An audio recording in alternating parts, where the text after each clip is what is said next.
Alright, let's get into it. And as always, this video is brought to you by the people on Patreon. They're the ones who support the show, they're the ones who produce the show, and I'm just going to continue to make videos of what they want to hear. And really exciting news, we actually just filled the dispersal draft for one of our Patreon Dynasty leagues. So in the upcoming days, we're going to be having a draft. It's going to be a lot of fun, and I might make a video just bringing on people to talk about their teams, talk about their draft strategy. We can learn a lot from that, and we're going to have more drafts like that in the future. We're going to continue to do this, especially with everyone locked up. I think we're going to be this way for a very long time. So if you want to get in some very fun Dynasty leagues, you want to come on the channel, talk about your team, make sure you join Patreon, shoot me a DM, tell me you're interested in playing in one of our Dynasty leagues, and I'll make sure that you have a spot sometime in the future. But let's jump into the video, and we're going to talk about Kenny GOLLADAY, because I mentioned a Kenny GOLLADAY trade that I made a couple days ago, and I said if y'all want to hear more, shoot me a DM, and I got a couple Patreon members telling me that they wanted a Kenny GOLLADAY video, so here we are. And the reason I'm talking about Kenny GOLLADAY is mainly looking at FFPC best ball data. So the thing with the FFPC is it's extremely high stakes fantasy drafting. These are the players who are drafting thousands of dollars of leagues, and this is what Scott plays in. If y'all know, he plays in a lot of FFPC leagues, and I think it's very useful to look at their redraft data to see how these very smart fantasy players, I'm sorry guys, how they are projecting the players to perform in 2020. And I was scrolling through this data, and what really stood out for me was Kenny GOLLADAY. Now, Kenny GOLLADAY is 26 years old, and in my most recent startup draft, he was taken at wide receiver 13 behind Cortland Sutton, A.J. Brown, Mike Evans, and Odell Beckham. Now, this doesn't necessarily sound too crazy. I thought whenever I saw this price for Kenny GOLLADAY, my initial thought was, okay, fair. I mean, I don't really understand why you would even take him here. I thought Kenny GOLLADAY should have been a little bit later than that. I've never been that high on GOLLADAY. He's a player that had a lot of hype his rookie year. I know a lot of podcasters were really in on him, and I just saw an old prospect who didn't necessarily have a ton of NFL draft capital. I thought he had a really high ceiling, but I didn't see the floor. But here we are, 3 seasons into his NFL career, and a lot has changed for me. In my opinion, has completely switched. So if we look at this FFPC best ball ADP that I mentioned earlier, Kenny GOLLADAY is actually being drafted as the wide receiver 8 in 2020 redraft fantasy leagues. Now, this is significant because Kenny GOLLADAY is still young. As a 26-year-old, we know he has about 2-3 years left in his prime, and his value really isn't going to start going down anytime soon as a 26-year-old. So this makes him an extremely safe investment if you truly believe that he can produce in 2020. So after seeing this ADP, I decided to kind of dig in a little deeper, see if I believe that he could actually match this or exceed where he's being drafted right now.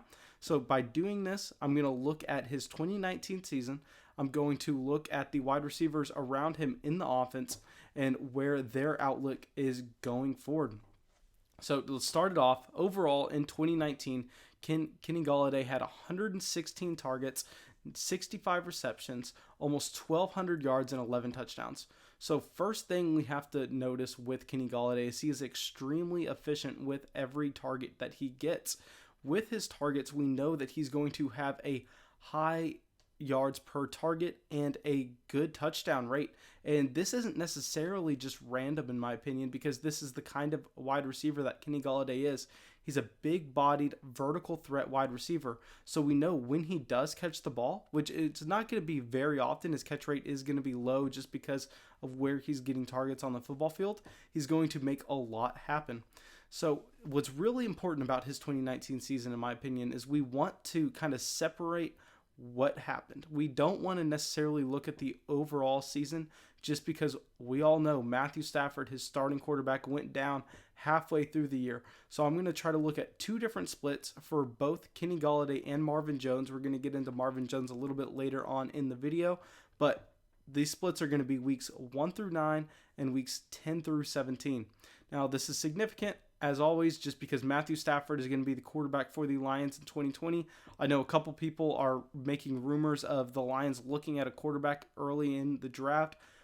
That's bogus in my opinion. Matthew Stafford is a great NFL quarterback. I think he's going to be the quarterback for the Lions for the foreseeable future. So it's really important to see how Matthew Stafford and Kenny Golladay perform together when they're both on the field. So in weeks 1 through 9, Kenny Golladay in 2019 was actually the wide receiver 9 overall in points per game. And he had almost 18 points per game with Matthew Stafford throwing him the ball. So this is very important because we see as a 25-year-old, Kenny Golladay produces as a wide receiver 1 while Matthew Stafford's on the field. And whenever Matthew Stafford gets injured, we know the Lions offense tanks, and he actually falls down to the wide receiver 28 in points per game with only 13 points per game. Now, this is significant just because if you look at his overall numbers, they're kind of averaging out between these two splits, and this is what's creating a value for him in Dynasty. People aren't necessarily just looking at the Matthew Stafford numbers, which in my opinion are what matters when evaluating Kenny Golladay. Now, we're going to look at a couple other factors that affect Kenny Galladay's both 2020 outlook and Dynasty outlook. Now, Marvin Jones is on his last year of the contract in 2020. Marvin Jones is a 30-year-old wide receiver, so I would be surprised if the Lions do decide to bring him back, especially because Marvin Jones is a deep threat wide receiver, and we know that those wide receivers tend to flame out a little earlier than the other prototypes. Not only is Marvin Jones on the last year of his contract, but Danny Amendola soaked up 62 receptions last season, and he turns 35 in November. So I think we can safely project most of these receptions to either go to Kenny Golladay, go to Marvin Jones, or go to a different wide receiver 3 in 2020.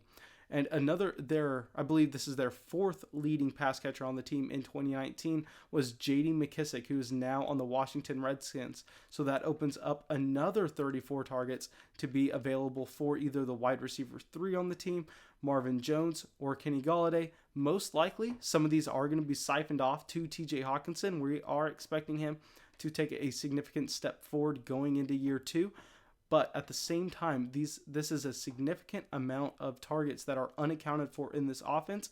And we know when Matthew Stafford is under center, they're going to be even wanting to throw the ball more than they did last offseason. So this is going to create additional targets to go around. Now, what I was really surprised about whenever I was doing the research for this video is how productive Marvin Jones has been. Now, we know Marvin Jones is 30 years old, and he was actually drafted as the wide receiver 62 in my last startup. So he was drafted as a wide receiver 6. And this is behind Alshon Jeffrey, James Washington, and Golden Tate. And I actually took James Washington ahead of him. And this is a massive regret of mine after doing the research for this video and seeing how productive Marvin Jones has been throughout the last couple years in Detroit. So in 2019, he had 91 targets, 62 receptions, almost 800 yards, and 9 touchdowns. Now, if we look at the same splits that we saw with Kenny Golladay, with and without Matthew Stafford, weeks 1 through 9, Marvin Jones was actually the wide receiver 14, so he was almost a wide receiver 1, but he's a high-end wide receiver 2, and he scored almost 17 points per game. Whereas weeks 10 through 17, he had a significant step back just because of the quarterback play of the offense. And he was the wide receiver 35 with a little over 12 points per game. Now, this is significant just because for redraft, in my opinion, if you have a competing team, I think Marvin Jones is a fantastic buy low right now. But if I'm going out and trying to trade for Marvin Jones, it's not going to make much sense going up and just offering a straight up rookie pick swap for Marvin Jones, because it's always hard to get a deal done that way if you're trading for a back end roster player, because the other owner generally likes the player and that's why they're on their team.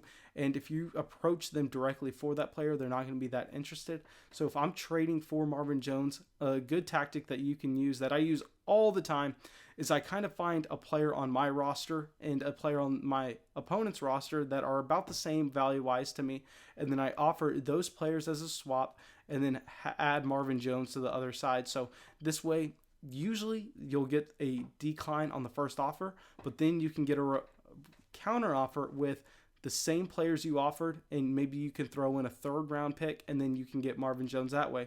So essentially, you'll be trading a 3rd round rookie pick for Marvin Jones, even though if you go up and offer that straight up, you're most likely going to get rejected.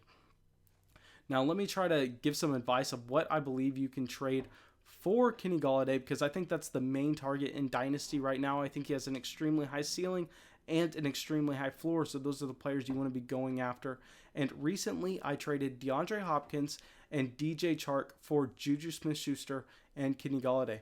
Now, I think this is a very specific trade that obviously you're not going to be able to go out and do in every league, but I think a more reasonable trade that you could make, and what I would be looking to do, is trying to take one of your elite wide receivers, like a DeAndre Hopkins, like a Devontae Adams, like a Michael Thomas, offering that for Kenny Golladay. And in the case of Michael Thomas, you could most likely get a very early first-round pick on top of Kenny Golladay.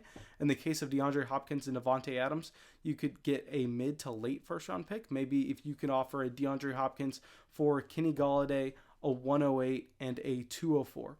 And now that doesn't necessarily sound that appealing at first, but if you look at the production numbers and if you look at the age of the two players, essentially Kenny Golladay has a good chance to just outscore DeAndre Hopkins straight up. And a year from now, he's still going to be in his prime, while DeAndre Hopkins is going to continue losing value just due to his age. And at the same time, you have the upside of that 108 pick and the 204 rookie pick, where you can maybe hit on a running back in that spot, or maybe you can even get a CD Lamb or a Jerry Jeudy if you're playing in a Superflex league, and that's just bonus. So thanks so much for watching the video, guys. If you've made any Kenny Golladay trades, made any Marvin Jones trades, or seen any trade offers, please make sure you leave them in the comments. That way everyone on the video can kind of see what they're being traded for in real Dynasty football leagues. But thanks so much, guys. Really hope you all enjoyed the video. Have a great day.